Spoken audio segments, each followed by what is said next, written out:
नमस्कार दोस्तों, आपका स्वागत है आपके अपने YouTube channel rank to MS में। और मैं आपके लिए लेकर के आया हूं BSNL से जुड़ी हुई सभी लेटेस्ट अपडेट।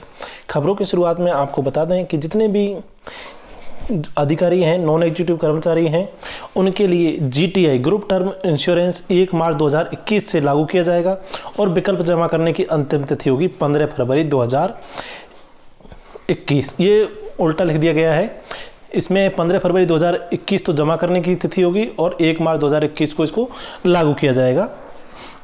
वहीं फाइल देखें तो इसमें उसकी जो टर्म्स कंडीशंस वाली फाइल है, मतलब कि PDF फाइल है, उसको अटैच किया हुआ है, उसको भी हम आपको दिखाएंगे। उससे पहले जान लेते हैं क्या है इसके अंदर।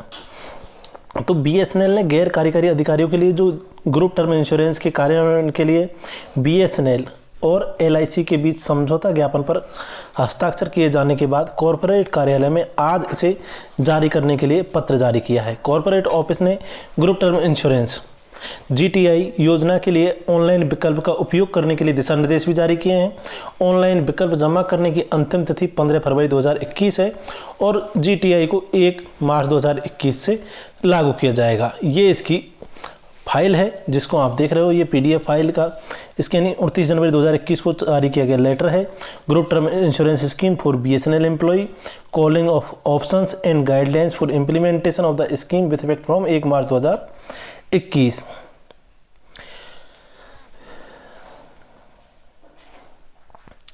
तो ये कंप्लीट लेटर है जो कि जारी किया गया है।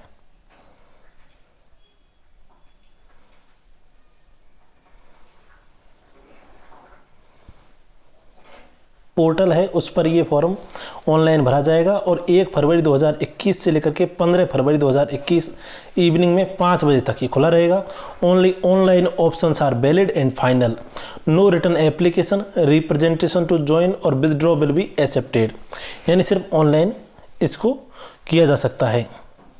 आपको बता दें कि BSNL की यूनियंस ने ये खुशी से सूचित करते हुए इस पर जानकारी दी है उनकी वेबसाइट पर कि BSNL के जितने भी गैर कार्यकारी अधिकारियों के लिए जो GTI है, ग्रुप टर्म इंश्योरेंस है, उसको लागू करने की घोषणा की है। और उन्होंने आज जारी पत्र के माध्यम से सूचित किया है कि BSNL प्रबंधन ने इस GTI के कार्यान्वयन के लिए LIC के साथ एक समझौता ज्ञापन पर हस्ताक्षर किए हैं। इस GTI के तहत बीमित राशि 20 लाख रुपए होगी और 50 वर्ष से अधिक आयु के कर्मचारियों को द्वारा देय वार्षिक प्रीमियम 3,776 रुपये होगा और 50 वर्ष से अधिक आयु के कर्मचारियों के लिए 18,172 रुपये होगा। इस राशि में एक बार वेतन के माध्यम से देय होगी और इस पॉलिसी का वार्षिक प्रीमियम कम है क्योंकि BSNL LIC का एक महत्वपूर्ण कॉर्पोरेट ग्राहक है। BSNL यूनियन सभी को इस योजना के गैर कार्यकारी अधिकारियों को इस योजना के शीघ्र कार्यान्वयन के लिए कदम उठाने के लिए बता रहा है। BSNL के CMD श्री PK परिवार जी से हुई खास वार्ता से, यानी कि उनको कहा गया जो लेटर है, श्री PK परिवार जी जो BSNL के CMD हैं, उनको लिखे गए लेटर के बारे में यहाँ पर जानकारी दी गई है। इसमें बताया गया है, मेनली इसमें सैलरी के बारे में बात की गई है, लेकिन इसमें अन्य और भी कई मुद्दे उठाए गए हैं जिसमें BSNL की मुख्य मान्यता प्राप्त यूनियन होने के नाते BSNL एम्प्लॉय यूनियन पूर्ण सम्मान और आदर के साथ निम्न बातें CMD BSNL और BSNL बोर्ड के अन्य डायरेक्टरों के संज्ञान में लाने हेतु प्रस्तुत करना चाहेगी। 2020 के दौरान BSNL कर्मियों को कभी भी निर्धारित तिथि पर वेतन भुगतान नहीं किया गया। इस संबंध में BSNL की यूनियनों के द्वारा उपरोक्त संदर्भित पत्रों के माध्यम से प्रबंधन का बार बार ध्यान आकर्षित किया जाता है। यहाँ पर जो 8 लेटर लिखे गए हैं, हर महीने के 5, 6, 8, 9, 10, 11, 12 और 12 जनवरी को भी लेटर इन्होंने लिखा है, तो सभी को यहाँ पर दिया गया है। उनका जो डेट है वो दिया हुआ है लेटर से रेफरेंस। इसके अलावा यहाँ पर बताया गया है कि हर माह कर्मचारियों को उनके वेतन वितरण के लिए सड़क पर आकर आंदोलन के लिए बाध्य किया जा रहा है। यह दुखदपूर्ण स्थिति है। वर्तमान में कंपनी का राजस्व 1500 करोड़ के करीब है, जबकि कर्मचारियों को जो देय वेतन का खर्च है केवल 450 करोड़ है। इसके बावजूद कर्मचारियों को समय पर वेतन वितरण नहीं हो रहा है क्योंकि यह प्रबंधन की अंतिम प्रायोरिटी में आता है। निस्संदेह यह वर्तमान प्रबंधन की कर्मचारी विरोधी मानसिकता को परिलक्षित करता है। सरकार द्वारा BSNL को निःशुल्क 4G स्पेक्ट्रम आवंटित किया जा चुका है। साथ ही सरकार द्वारा बॉन्ड जारी कर मार्केट में 8500 करोड़ रुपए की प्राप्त करने हेतु जो सॉवरेन गारंटी है वो बीएसएनएल को दी गई है। सर्वोपरि बीआरएस 2019 के तहत लगभग 80,000 कर्मचारियों को रिटायरमेंट देने के बाद भी कंपनी मासिक वेतन खर्च में भी 50% कमी आ गई है और इन सब कारकों के बावजूद भी कंपनी की वित्तीय स्थिति में सुधार नहीं हुआ है। यह सिर्फ सरकार द्वारा अक्टूबर 2019 में घोषित रिवाइवल पैकेज के क्रियान्वयन में प्रबंधन की पूर्ण विफलता प्रदर्शित करता है। केंद्रीय मंत्रिमंडल द्वारा 23 अक्टूबर 2019 को बीएसएनएल के 4G स्पेक्ट्रम को आवंटित करने का निर्णय लिया गया था। इसके अनुसार अप्रैल 2020 में 4G स्पेक्ट्रम उपलब्ध कराया गया था। इसी बीच 6 माह का स्वर्णिम काल रहा जिसका बीएसएनएल 4G अनुकूल 4G कंपेटेबल लगभग जो यानी 4G जिसमें चालू किया जा सकता था ऐसे 49,300 BTS थे, उनको प्रभावी उपयोग में उनका किया जा सकता था।